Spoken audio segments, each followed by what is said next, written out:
Who would have thunk it? I'm a 8th grade dropout, 9th grade. I left school early. You know, my mom, I'm sure I worried her a lot, you know. Me and my bro worried her a lot, you know, early on, not knowing what we wanted, but we didn't want to become nothing. We wanted to be something and, you know, I didn't know what my future would hold. There was a little hope that came in that darkness.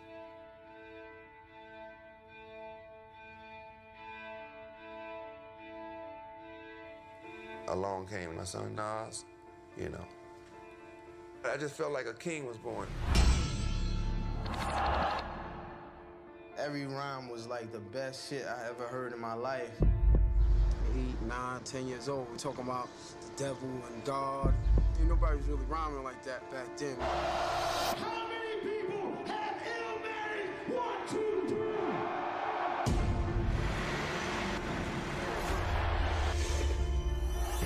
Illmatic was the new beginning of rap. It was like living a hustler's life through poetry. That was a genius at work. 1994 classic Illmatic, that he's prophetic. He had the courage to tell the truth about the dark side of black existence in America. Illmatic is one of those transformative moments in hip-hop. 100 years from now, that title is just gonna stand out for one of the strongest pillars in hip-hop, period. What he was able to do lyrically completely shift the climate of how the MC was supposed to rhyme. It was so honest and it's so truthful that it's never gonna not be one of the best albums of all time. When I made Illmatic, I was trying to make the perfect album. It comes from the days of Wild Style. I was trying to make you experience my life. I wanted you to look at hip-hop differently. I wanted you to feel that hip-hop was changing and becoming something more real. I gave you what the streets felt like, what it sounded like, tasted like, smelled like, all in that album. And I tried to capture it like no one else could.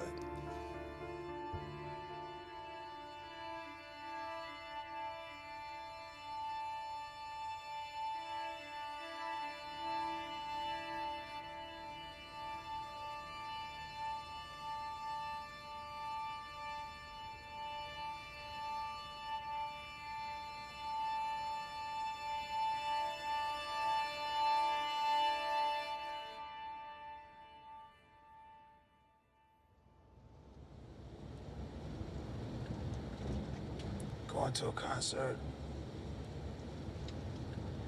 I think to myself, wow, this is what I do for a living. I chose this, and then it happened, and now this is what I do on a regular. You know, being from Queens, that's as good as it gets right there. Begin.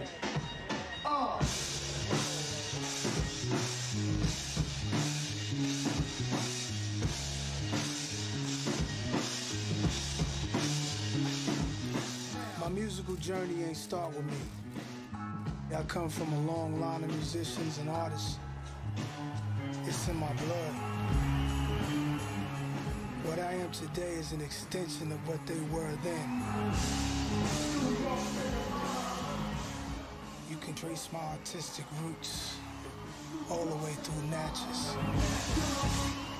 Natchez, Mississippi.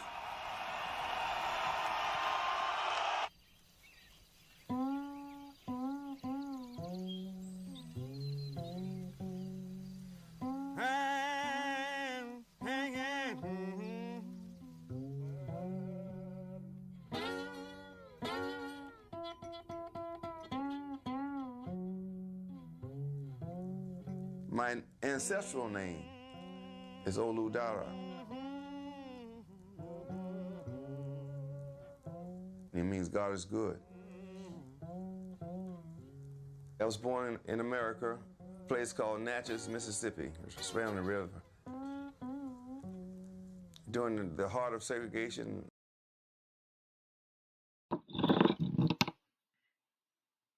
Hello, my peoples. Hello, my peoples. This is an invitation. I am the proud alumnus. I am the proud alumnus, 3-time alumnus of Full Sail University. Full Sail University is the last and final icing on the cake. My educational career is second to none. I'm an alumnus of the greatest all people of color boarding academy, high school boarding academy in the world. The #1 high school boarding academy in the world, all people of color, right outside of Philadelphia, Pennsylvania, Pond Forge Academy. And the thing we did at Pond Forge Academy is the arts, acting, drama,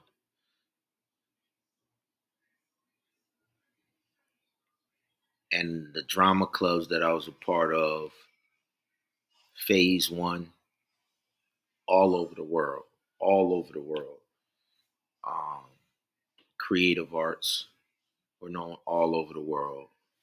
The Pond Forge Academy Choir with Gwen Foster and Lloyd Mallory. While I was there and while I was singing in the choir, known all over the world. Also, women's chorus at Pond Forge Academy while I was there, the incomparable Jewel Kibble, known all over the world. So when it comes to the arts, and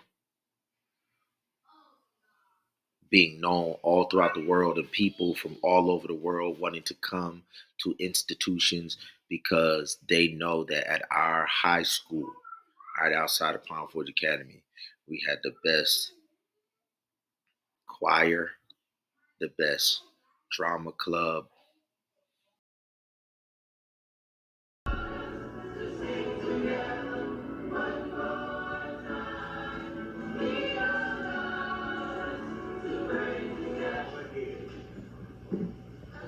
You know what? You owe me some money. I don't have no money. You owe me some money. But I don't have it. I want my money. I don't have the money. Look, give me my money now. I can't bring up the ticket. I want my money. I don't have the money. Give me my money. Give me my money, girl. I don't have the money. Will you give me my money? I don't have the money. Girl, you owe me $100 and I want it. I don't have it.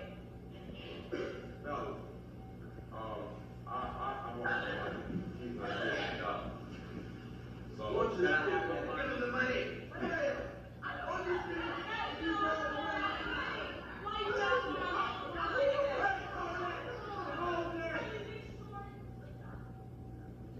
She owes me $100. Whoa! Now give me my money. Give me my money. Give me my money. Please don't fix your hair. Don't ask money, please. Cowards.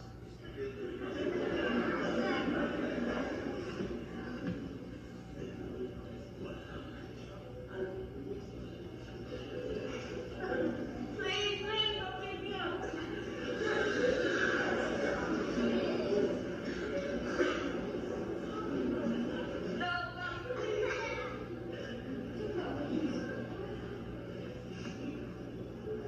All right, get up, get up.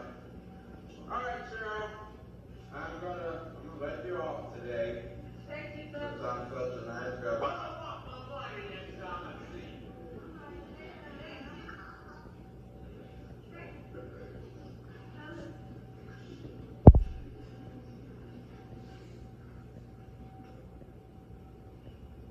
Girl, what was that all about? Yeah, what's up with that?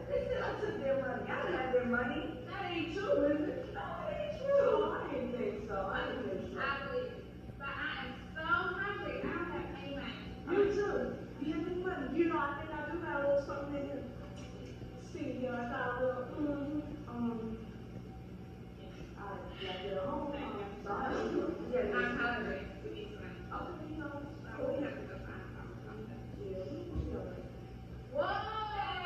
Come in here. Where's my money? You owe me money.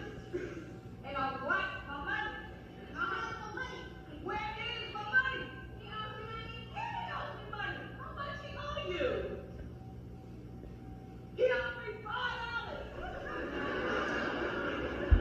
And I want my money.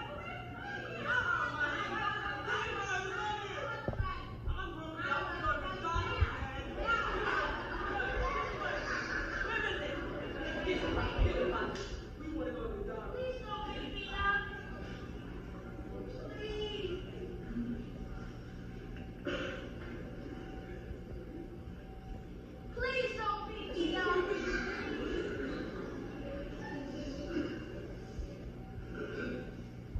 Please don't beat me up.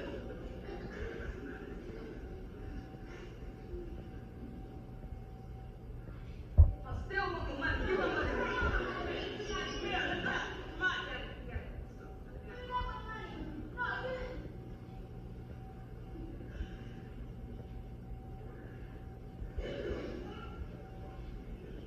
Hey, look at that.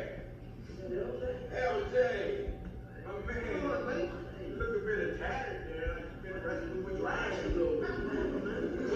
What's going on? Cheryl beat me up. Why? I owe her some money. How much did you owe? $5. Whoa, that's a lot. Well, listen, here's 50 cents. Go ahead. Have a nice day. I can't believe Cheryl. You gotta do that. Oh, hi, Cheryl. How you doing? Yeah, you see that was it. Here, just right in the hell with it.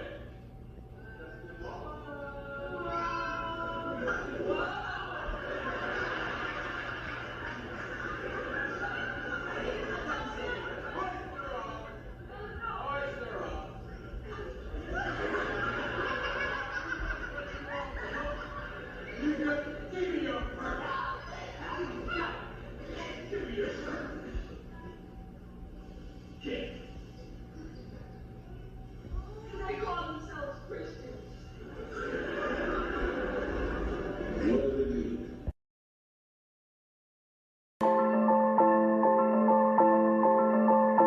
These 6 men were convicted of murder as teens in the 80s and 90s, so they've never even used smartphones.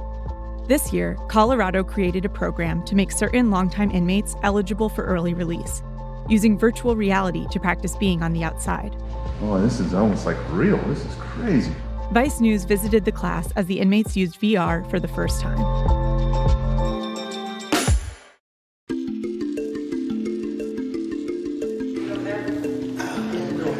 This year marks 26 years.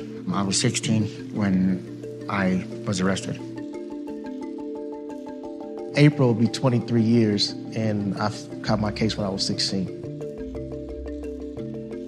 I committed my crime when I was 17, and I just finished my 31st year. I had to adapt in a way that no kid should have to.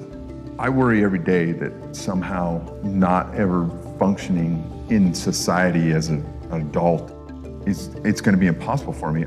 Today, we'll be trying virtual reality. So it'll be new to you, but it's new to pretty much everyone. How do you feel about elephants? Want to see some elephants? This is the first class of inmates in Colorado's Second Chance program. Their sentences were so harsh as teens that it was unlikely they'd ever leave prison. But since the early 2000s, the justice system has become more forgiving of young criminals. Now, these men have the chance to be considered for early release if they finish this 3-year program. So take a look around you for a minute. Looking back of you. Yeah, look, turn around. And is it playing? Yeah. Great. And are they walking towards you? Okay, great.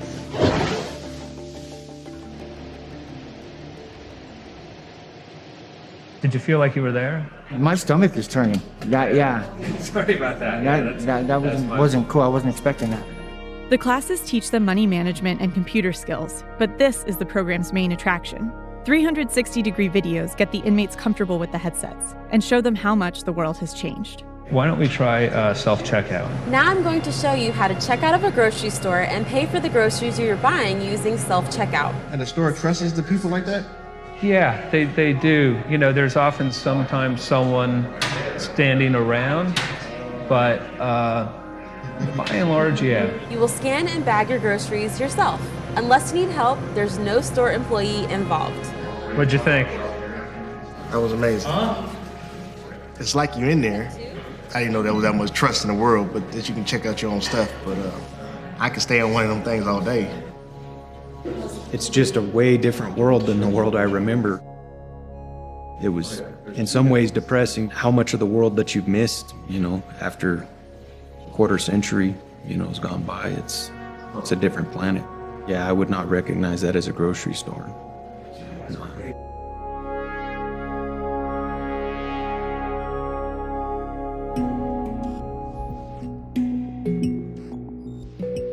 This is the other type of virtual reality. With what you had on, you could observe, but you weren't really interacting that much. So this is much more about interacting.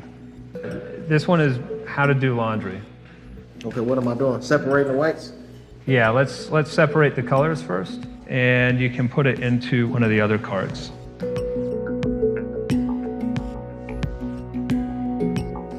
Oh, damn. That's okay. But once they're done, you can put them in the dryer.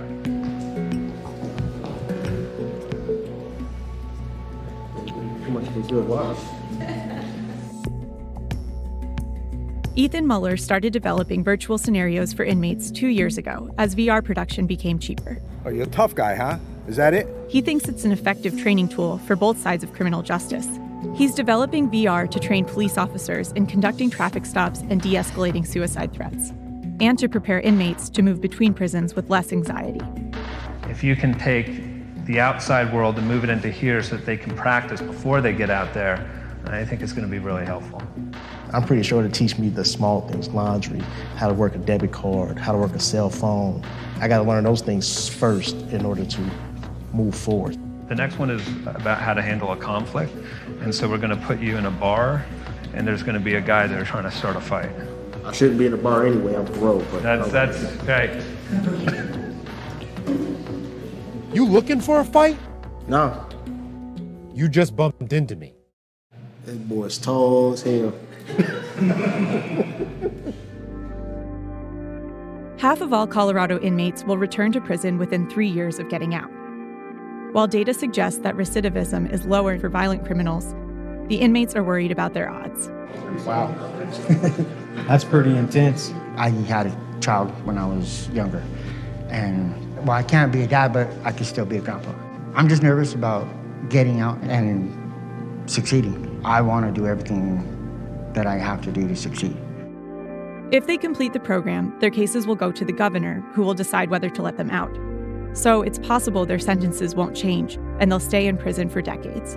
I expected to spend my whole life in prison. In here, you don't learn to care about anybody, and you isolate yourself and you protect yourself, because that's what you have to do. I just have to figure out how to not live in prison rules. It's the hardest thing that's going to be for me, is to not be in prison mentally.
spirit helps me to walk in destiny and keeps my feet safe on the right path.